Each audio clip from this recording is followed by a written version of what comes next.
Hello दोस्तों, नमस्कार। तो आज हम लोग एक बहुत ही इम्पोर्टेंट टॉपिक पे आपसे बात करने जा रहे हैं कि सरकार जो है नर्सरी से लेकर के 12वीं तक पढ़ाती है, उसके बाद फिर ग्रेजुएशन कराती है, उसके बाद फिर पीएचडी की डिग्री है।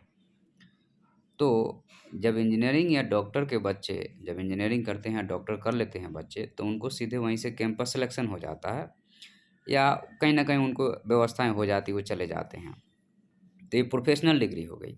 लेकिन जो जनरल वाले बच्चे हैं, जो आईएएस, पीसीएस की तैयारी कर रहे हैं या क्लर्क का तैयारी कर रहा है, ये एक चीज़ बताइए मुझे कि जो 6 से 12 तक का सिलेबस है या ग्रेजुएशन का सिलेबस है, क्या उससे अलग वो जाकर के पढ़ते हैं बाहर कोचिंग में या 4 साल, 5 साल, 7 साल बर्बाद करते हैं? वो पढ़ तो सिलेबस की चीज़ ही रहे हैं।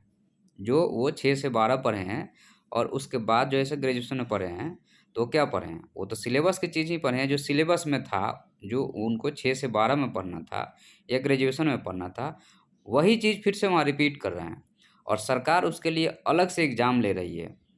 तो इसका यह मतलब हुआ कि सरकार यह मानती है कि हमारे एजुकेशन सिस्टम में खामी है और हमें बच्चों को अलग से पढ़वाने की ज़रूरत है। तब तो इतने प्राइवेट कोचिंग सेंटर चल रहे हैं, इतने लोग मेहनत कर रहे हैं। सिर्फ़ किस लिए? अगर सरकार अपने प्राथमिक स्तर पर ही एजुकेशन सिस्टम पे ध्यान दे और ग्रेजुएशन के बाद में 12वीं के बाद में सीधे कैंपस सिलेक्शन करे, उसके अकॉर्डिंग उसका करिकुलम बनाए, तो बच्चों का ये 5 साल खराब तो नहीं होगा। अब बच्चे ये 5 साल, 10 साल तक स्ट्रगल तो नहीं करेंगे।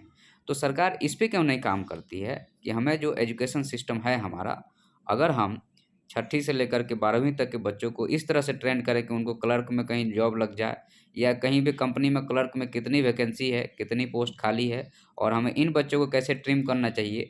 तो स्कूल लेवल पे ही अगर ये काम होगा, तो बच्चों का 5 साल खराब नहीं होगा और मैन पावर का लॉस नहीं होगा। जो ह्यूमन रिसोर्स के हम लोग लॉस की बात करते हैं, तो ह्यूमन रिसोर्स की लॉस नहीं होगा और आपका जो है सो वो बच्चा जो है सो समय के साथ अपना काम करने लगेगा, उसकी ज़िंदगी शुरू हो जाएगी। उसके बाद में मान लीजिए कि जो आईएएस, पीसीएस वाले हैं या उससे जो एसएससी वाले हैं, इनको ग्रेजुएशन लेवल पे ही क्यों नहीं काम हो रहा है कि ग्रेजुएशन लेवल पे ही एग्ज़ाम सेटअप किया जाए, उस तरह से इंटरव्यू के पैनल बनाए जाएँ और प्रॉपर ईमानदारी से काम किया जाए ताकि वह बच्चे वहीं से कैंपस सिलेक्शन होकर के एसएससी, पीएससी या आईएएस के लिए चले जाएँ। उनके लिए अलग से पढ़ने की क्या ज़रूरत है? आप सिलेबस उस लायक क्यों नहीं बनाते हैं? घटिया सिलेबस बना के रखे हैं, उसके बाद में आप बोलते हैं कि तुम 5 साल जो है सो आईएएस, पीसीएस की तैयारी करो, 2 साल या 4 साल जो है सो तुम क्लर्क की भी तैयारी करो, उसके बाद में नहीं होता तो बच्चा डिमोरलाइज़, डिमोटिवेट होकर सुसाइड कर लेता है। तो ये एजुकेशन सिस्टम की खामी है, जिसको नई एजुकेशन पॉलिसी में कहीं इसकी चर्चा नहीं की गई है। तो ये बेवकूफ़ी है, समझ रहे हैं? यह बेवकूफ़ी है और सरकार जो है सो आपको मूर्ख बना रही है या कहिए कि हम लोग मूर्ख बन रहे हैं, क्योंकि उनके दिमाग में ये बात ही नहीं आती है कि हमको ऐसे कैंपस सिलेक्शन करना चाहिए, हमें वहीं पे उनको ग्रूम करना चाहिए या यह मानती है सरकार कि हम ऐसा नहीं कर सकते हैं, हमारा एजुकेशन सिस्टम बकवास है। ठीक है? तो आज के सेशन में इतना ही है। आप लोगों को यह वीडियो कैसा लगा? आप लोग ज़रूर कमेंट करके बताइए। धन्यवाद।